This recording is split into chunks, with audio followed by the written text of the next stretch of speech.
नमस्कार दुनिया हालचाल को स्वागत करुछि मु संजय। आसंतु नजर पकाइबा वर्तमान रो मुख्य खबर उपरे।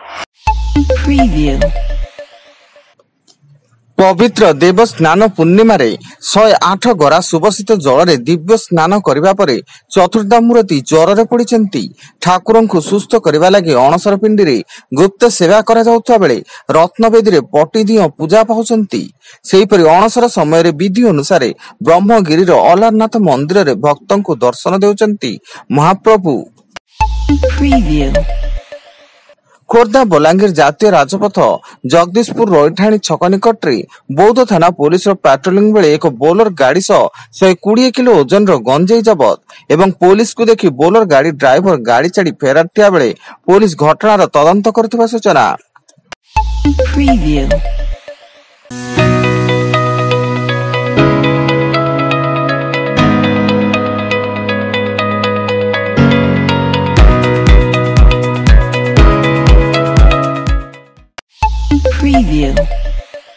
चलित T20 विश्वकप ऑस्ट्रेलिया को हराई सेमीफाइनल प्रवेश कला अफगानिस्तान। शनिवार किंगस्टन रे खेला जाइतिबा सुपर 8 मुकाबिला रे अफगानिस्तान हेवीवेट ऑस्ट्रेलिया को 21 रन रे परास्त करछि।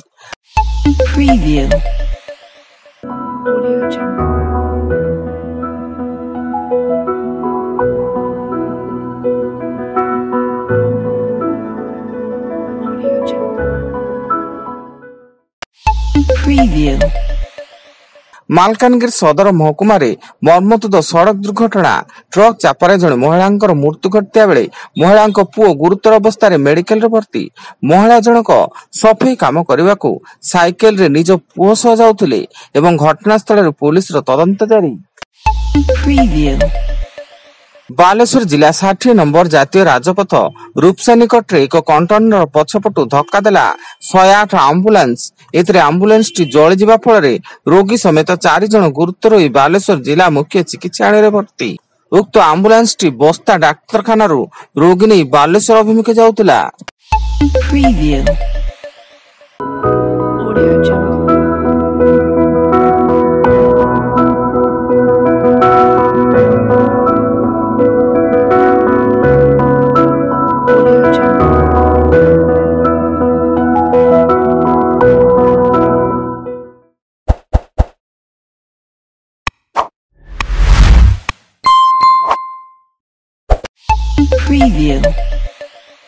आसंता काली 18तम लोकसभा प्रारंभिक संसद अधिवेशन आरंभ। संसदर दुई गृह शासक और विरोधी मध्य कड़ा मुकाबला हेबार आशंका थिया बेले आरंभरू संसद अचल हेबार संभावना रही। सुवर्णपुर जिला सोनपुर सहर ग्रीड कॉलोनी रे ड्रेन खोलुता बेले कांथ तले चापी दुई श्रमिकों मृत्यु। मृत दुई श्रमिक सुबोलिया थाना बड़ खमर पंचायत अंतर्गत राधापुर गाँव मनु मिर्दा एवं तांको पत्नी दुर्लभ मिद्रा बोली सूचना।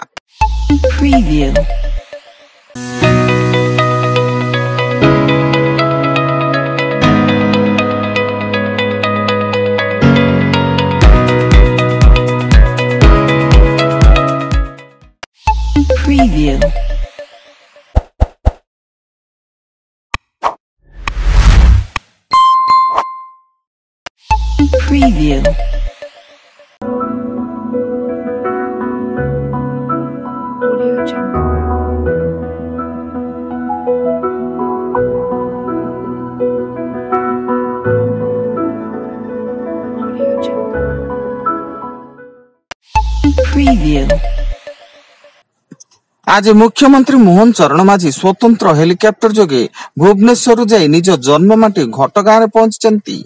सेठारे हजार हजार संख्यार बीजेपी कर्मी एवं साधारण जनता तांको फूलतोड़ा दे स्वागत करिसेंती एवं मुख्यमंत्री मोहन चरण माझी मध्य लोकों को नमस्कार करी निजर कृतज्ञता ज्ञापन करिसेंती। एवं ओडिशार 24 जिला को स्पर्श करिछि दक्षिण पश्चिम मौसुमी बायु। मौसुमी प्रभाव रे हल्का मध्यम धरणर वर्षा लागि रहिथिया बेले अधिक सक्रिय हेबा सह आज सुधा सारा ओडिशा को स्पर्श करबा नै आंचलिक पाणीपाग विज्ञान केंद्र पक्षरु पूर्वानुमान होइछि।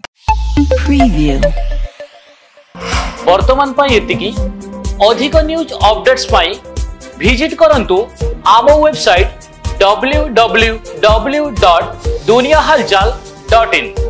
धन्यवाद।